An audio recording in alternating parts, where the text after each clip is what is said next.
Hello, everybody. Scott Golden here with the Golden Opportunities Coaching YouTube channel. Welcome to those of you who are new. Welcome back to those of you seasoned veterans of what we do around here. What we do around here is we bring about conversations on a variety of topics, some psychological, some emotional, some related to how to own our lives and be more aware, mental health, all sorts of things at the level of meaningfulness. And so what we're going to look at today is how successful people behave, and things that they do that a lot of people don't do. If you're looking to up your level of success financially, emotionally, relationally, then I'd love to be of service to you. One of the ways that we can do that is simply to look at things from a perspective of the coaching paradigm. I'd love to be of service to you.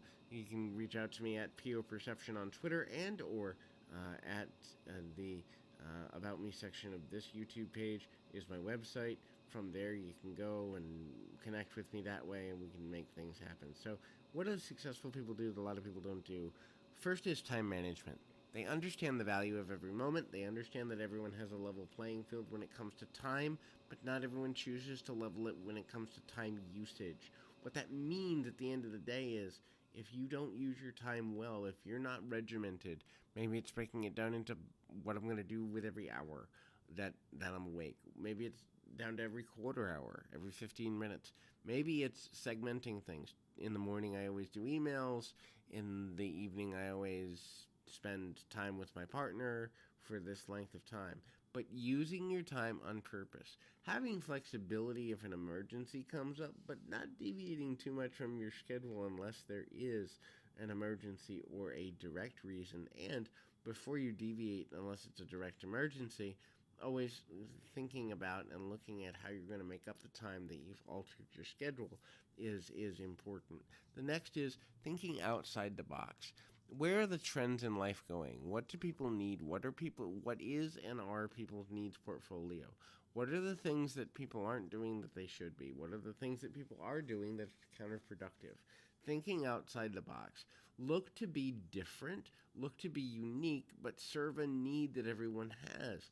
That's one thing that leaders from a financial perspective and an influence perspective do. They understand the value of connecting with people based on their needs. They understand that doing the same thing someone else is doing is going to have less of an impact than doing something new. So when you blend in, and here's the next point, leadership with the nature of making changes, that's when you really, and thinking outside the box, that's where you really get leverage to make a positive impact and to explode your life financially, emotionally, relationally in really awesome ways. The next thing is focus on client and or relational improvement, meaning what do the people around you, if you're in business, your clients or your friends or your family, need from you? Can you fill those needs? If no, do you know someone who can? Can you link people together? Can you bring them a value added service into their life based on what it is that you know, or the relationship and connections you already have? Can you help to focus on enhancing people's lives? When you focus on life enhancement for others, others will be more likely to open doors for you. Therefore, you will jump over. It doesn't necessarily mean lose yourself. Even that must be regimented and only give as much as a person is willing to give back to themselves. But understand that in order to be completely invested, you have to give, you have to be willing to give without expectation of things in return, just that you know you're making a difference, you know you're making a positive impact. And then the other thing is, don't repeat history. If you know that certain relationships are toxic to you, or certain thought patterns, or going into a certain market if you're a business owner, or connecting with people, certain people lead you down a road you don't want, then don't do it. In other words, do things differently than you've ever done them before. Those who do things in the same way get the same result again and again and again. And if you wanted the same result, you wouldn't have wanted to change your behavior anyway. So, if you really want to make a major difference in your own life, understand that looking at history, from the history of others that have done what you're trying to do, looking at your own history and where your weak points and your pitfalls are, looking at history of your industry or your goals. In other words, if you're trying to have a good marriage, look at people that have had marriages that have lasted 25 to 50 to 60 years. Look at what they're doing. Look at what they don't do.